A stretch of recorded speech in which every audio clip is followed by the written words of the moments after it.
In the year 1929, in what is today southeastern Nigeria, an extraordinary event unfolded.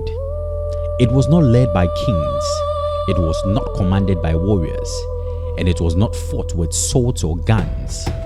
Instead, it was held by thousands of determined African women, armed with nothing more than their voices, songs, courage, and an unbreakable spirit. This is the story of the woman who challenged an empire. This is a true story, a story as told by Afrikanza. For decades, the British colonial government ruled over many communities in Nigeria through appointed chiefs known as warrant chiefs. These men collected taxes, enforced colonial laws, and often wielded powers that many communities believed they had never rightfully earned. By 1929, many families were already struggling. Men paid taxes to the colonial government, and women, who formed the backbone of local markets, farming, and trade, feared that they would soon be forced to pay taxes as well. For many women, this was simply too much. Then came the spark. In the town of Oloko lived a widow named Inwanyeruwa. One day, a colonial messenger arrived and instructed her to count her goats, sheep, and other possessions. To Nwanyeruwa, this could only mean one thing: the government was preparing to tax women. She objected. Words were exchanged. News of the confrontation spread quickly from village to village. I am following orders and you will step back immediately. Market to market and household to household. Women gathered, then more women gathered, and then thousands came. From the Igbo heartlands and neighboring communities, women traveled long distances to make their voices heard. They sang songs, they danced, they chanted, they beat drums, and they surrounded administrative offices demanding answers. This was not chaos.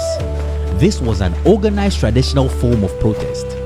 The women employed a cultural practice sometimes called sitting on a man, a powerful way of publicly shaming leaders they believed had abused their authority. Their demands were simple: no taxation of women, no abuse of power, and accountability from the warrant chiefs who represented colonial rule. Soon, the movement spread across southeastern Nigeria. Colonial officials became alarmed. They had never imagined that thousands of African women could gather themselves so effectively. Unfortunately, tensions escalated. In several locations, colonial troops opened fire on protesters. Many women were wounded. More than 50 women lost their lives, but their sacrifice was not in vain. The colonial government was forced to investigate the causes of the uprising. Some warrant chiefs were removed. Plans to tax women were abandoned, and the British administration was compelled to rethink aspects of its rule. Today, the Women's War of 1929 stands as one of the largest and most remarkable anti-colonial movements led by women in African history. These women carried no weapons, yet they shook an empire. They proved that courage is not measured by the sword one carries, but by the conviction one holds. Their names may not all be written in history books, but their voices still echo through time, reminding us that ordinary people, united by a common purpose, can change the course of history. This was the story of the woman who challenged an empire. This is a true story, a story as told by Afrikanza. If you enjoy this journey into Africa's rich and untold history and other beautiful African stories, don't forget to like, subscribe, and share. Let us know in the comments, had you ever heard of the Women's War of 1929 before today? Until next time, let's keep Africa's stories alive. Thank you for watching.